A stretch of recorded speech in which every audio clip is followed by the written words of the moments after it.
when a quiet 64-year-old widower started dragging discarded shipping pallets into his front yard, his neighbors thought he was losing his mind. When the massive wooden walls went up, blocking his house from view, they called the police. And when the responding officer finally walked out of the man's yard, he didn't make an arrest. He didn't write a ticket. Instead, he wiped tears from his eyes, got in his cruiser, and drove away without saying a single word. The neighborhood was terrified. But the truth hidden behind those wooden walls was something nobody saw coming. Nothing ever made the news on Ridgemont Lane. It was the kind of street where lawns were mowed on Saturdays, bins were brought in before dark, and the loudest sound on any given evening was a sprinkler clicking through its cycle. So when Daniel Oakland dragged a heavy, splintered shipping pallet across his driveway at 7 in the morning, the screech of wood on concrete echoing down the block, 3 different neighbors immediately peeked through their blinds. Nobody said anything. Not at first. Daniel had always been the kind of man who kept to himself in a polite way. He'd wave when he saw you. He kept his garden immaculate, but by noon that Saturday, there were 4 pallets in the yard. By evening, there were 12. By Sunday night, the stack had climbed past the fence line. And Daniel showed no signs of stopping. Nobody knew what to make of it. But they were all watching. Daniel's immediate neighbors, Alex and Linda, weren't incredibly close with him. But they knew him well enough to know something was very wrong. For 4 straight days, pallets kept arriving. Daniel stacked them with a bizarre, obsessive precision. On the 4th morning, Alex leaned over the fence, coffee in hand, trying to sound casual. "Morning, Daniel." "What you got going on over here?" The old Daniel, the one who laughed easily, would have cracked a joke. But this Daniel didn't even look up. His eyes were dark, sunken, and exhausted. He gave a low, dismissive grunt and kept hammering. Alex stepped back. He caught Linda's eye through the kitchen window. Something had snapped inside Daniel Oakland, and it was about to get much worse. By the end of the first week, the situation escalated into a full-blown neighborhood crisis.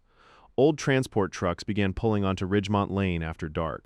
Their headlights cut through the quiet street as workers unloaded dozens more pallets under dim porch lights. Daniel directed them in total silence. The piles became a perimeter. Pallets stood upright, lashed together with heavy steel brackets, forming a solid 10-foot-high barricade that swallowed his entire property. The view of his house was gone. Then came the sounds. Hammering, sawing, the screech of a power sander running until 11 p.m. The neighborhood group chat was spiraling. Is he building a bunker? Has anyone seen him leave? Someone needs to call the city. This isn't safe. And on Tuesday afternoon, someone finally did. Curtains twitched on every house as a lone police cruiser rolled to a stop outside Daniel's wooden fortress. The neighbors expected intervention. A citation, an end to the madness. Instead, what happened next only deepened the mystery. The officer knocked on the heavy wooden gate. A minute later, Daniel let him inside, and then nothing. 20 minutes passed, then 40.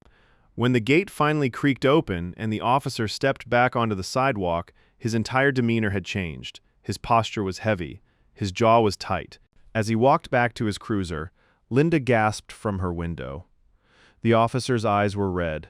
He roughly wiped his face with the back of his hand, took a shaky breath, and got into his car. He didn't leave a notice. He didn't speak to the neighbors. He just drove away. Whatever Daniel had shown that cop, it was enough to break a grown man's heart. The next morning, the local paper ran a tiny piece on the neighborhood dispute. It referred to Daniel as a local widower. That one-word widower hit Alex hard. Most people on the street hadn't realized Daniel's wife, Julia, had recently passed away. She had been sick for a long time, quietly slipping away behind closed doors. But sympathy wasn't enough to quell the neighborhood's anxiety. The hammering was getting louder. "We need to know what he's doing in there," Alex told Linda that evening. Linda was terrified. "If he catches us, Alex, I can't just sit here waiting for something terrible to happen," he replied. They waited for Daniel's truck to leave the driveway the next afternoon. Then, feeling like criminals in their own neighborhood, Alex and Linda hoisted themselves over the back fence. They dropped down into the yard and immediately stopped breathing. It wasn't a bunker. It wasn't a junkyard. It was a labyrinth of incredible engineering. The pallets had been transformed. They were bolted together with heavy steel plates. Every single piece of wood had been sanded perfectly smooth and coated in a thick, glossy marine resin. The air smelled of fresh pine, wood glue, and sawdust. Alex and Linda crept through the narrow, twisting corridors until they reached the center of the yard. Daniel's old garden shed had been converted into a command center. Alex pushed the creaky shed door open. Inside, illuminated by a single dusty window, was a massive workbench covered in blueprints. Alex leaned in to look at the drawings. His heart dropped. Towers, arched doorways, winding staircases, battlements. He turned to Linda, who had both hands covering her mouth in shock. Daniel wasn't building a barricade. He was building a castle. Before either of them could process it, the crunch of gravel echoed behind them. Daniel was standing in the doorway, and he was holding a heavy steel crowbar. "You're trespassing." Daniel's voice was like gravel. His knuckles were white around the steel bar. Alex threw his hands up, his heart hammering against his ribs. "Daniel, please. We were just worried. We didn't know, we thought." Daniel's eyes darted from Alex to Linda, and then down to the blueprints on the table. For 5 agonizing seconds, the tension in the room was suffocating. Then the anger drained from Daniel's face. His shoulders slumped, and he suddenly looked incredibly old and incredibly tired. He dropped the crowbar. It hit the floor with a heavy thud. He didn't yell. He just pulled out a stool, sat down, and stared at his calloused hands. "I suppose it's time I told someone," he whispered. Daniel didn't start by talking about the wood. He started with her. "You remember Julia?" he said, his voice cracking slightly. Linda nodded, her eyes welling up. Everyone remembered Julia. She was the woman who remembered everyone's birthdays, who laughed loudly, who brought light to the entire street. Daniel traced his finger over the blueprint of a tall tower. She used to have this silly joke. She'd say, "One day, Daniel, you're going to build me a castle, and I'm going to sit in the highest tower and wave at the neighbors like a queen." A tear finally spilled over Daniel's cheek, catching in his sawdust-covered beard. After the funeral, the house was so quiet it felt like I was suffocating. I couldn't sleep. I couldn't breathe. I work at the lumber mill, and one day I saw them throwing away hundreds of these broken, discarded pallets. Nobody wanted them. He looked up at Alex. I felt discarded too, so I brought one home. I sanded it. I fixed it. And I realized if I just kept my hands moving, I didn't have to listen to the silence. Linda stepped forward, her voice trembling. "Daniel, you're building her castle." He nodded. "Every piece of wood is sanded so it won't splinter. It's reinforced with steel. The city approved the permits to move it to the town park when it's done." That's what I showed the police officer. He had lost his wife too. He understood. Daniel looked around the dusty shed. "I just wanted to finish it for her." Before anyone could tell me it was a crazy idea. Alex and Linda didn't tell the neighborhood. Instead, they showed up the next day in work clothes. They didn't make a big deal out of it. Alex simply picked up a hammer. Linda brought foil-wrapped sandwiches and a thermos of coffee. For the next 3 weeks, they worked side by side with Daniel in total silence, sharing the weight of his grief. Slowly, the castle took shape. Arched doorways, a spiral staircase, and tucked beneath a turret, Daniel built a beautiful padded reading nook. "Julia's favorite spot," he whispered when he finished it. The neighborhood whispers faded. People noticed Alex and Linda helping.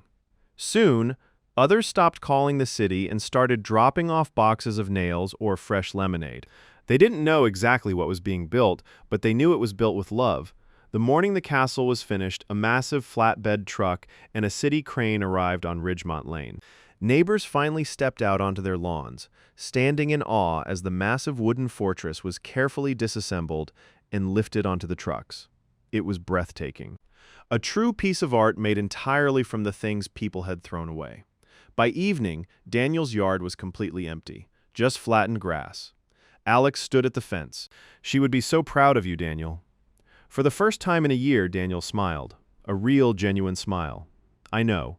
3 weeks later, the castle was reassembled in the center of the town park. It stands there today, a massive, beautiful wooden fortress. At the entrance is a small bronze plaque that reads, "Julia's Castle." Built from broken pieces, held together by love. Today, children climb the spiral staircases safely. Teenagers read books in Julia's nook.